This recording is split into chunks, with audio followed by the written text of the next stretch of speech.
Nakarnap ang sasakyan ng isang dating mayor ng Urdaneta sa Pangasinan. At ang suspect, isang menor de edad na dati na raw nasangkot sa carnapping. Nakatutok si Joan Ponsoy ng GMA Dagupan.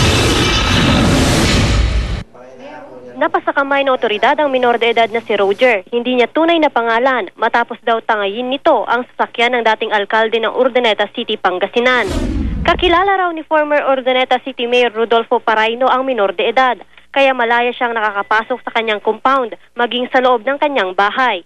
Nakikilala ko yung bata na yun dahil pumupunta dito sa bahay at saka doon sa City Hall nung araw. Sabi niyo, Oo, papatulong sila.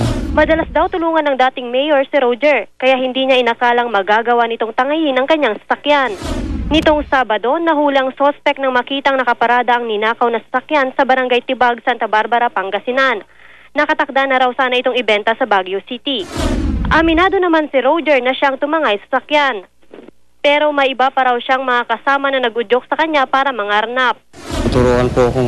Tinuturuan po kung kunin mga sasakyan. Kasi kung di ko po gagawin yun, ma'am, papatayin po nila. Kakilala mo ba yung mga kasama mo? Okay. Si Ronald Season po, tapos si Arnold Season. Hindi ito ang unang pagkakataong nasangkot daw si Roger sa carnapping. Noong nakarang taon, nasangkot na rin sa pagnanakaw ng sasakyan ng sospek. At siya rin daw ang itinuturing tumangay sa bus na pagmamay-ari naman ni Mayor Carlito Zaplan ng Santa Barbara. Hindi po pwedeng akasuhan na, lalo na po kung 14 years old po pababa ang mga minor de edad at hindi po pwedeng ikulong po yun. Ito-turn over po natin yan sa DSWD po. Mula dito sa Urdaneta City, Joan Punsoy, Nakatutok, 24 Oras.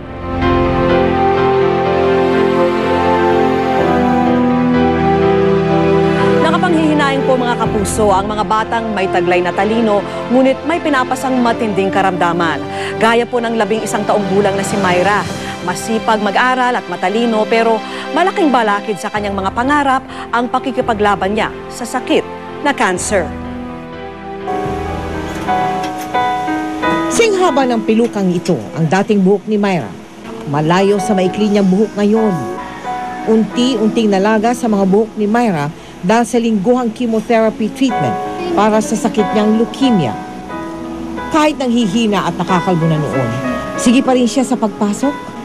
Sa pilukang ito, naikubli niya sa mga kaeskwela ang unti-unting pagkaubos ng kanyang buhok. Nung kinikimo na siya, pinipilit niya pa rin pumasok kasi top 2 siya sa school.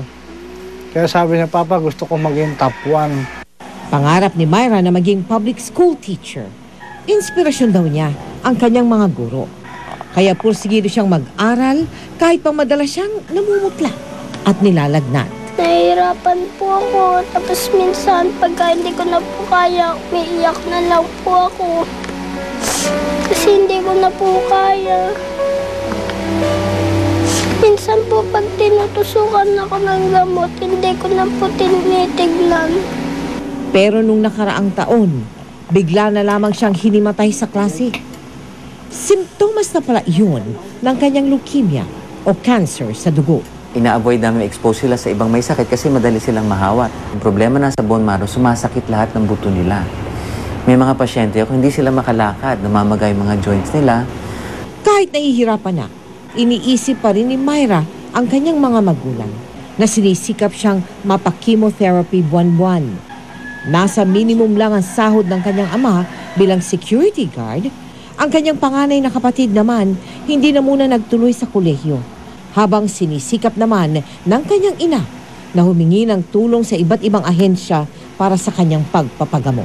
Hindi po namin kayanin yung gamot niya sa chemo sa buwan-buwan po na ginagamit namin. Sana ho matulungan niyo kami. Kasi gusto ko siya talagang gumaling din. Gusto ko pa siyang makasama ng mahabang buhay.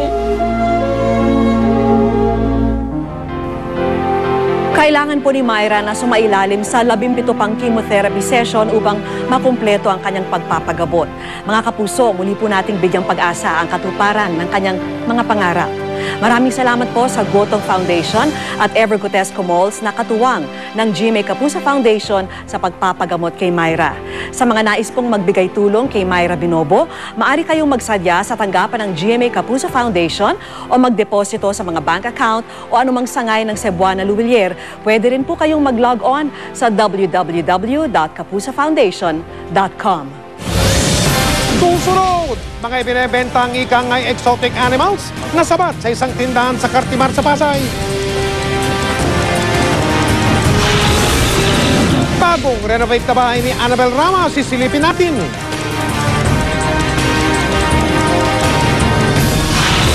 Elmo Magalona naghahanda para sa isang concert para sa kaarawan o anibersaryo ng pagkamatay ng kanyang amang si Francis M. Ito ang 24 oras.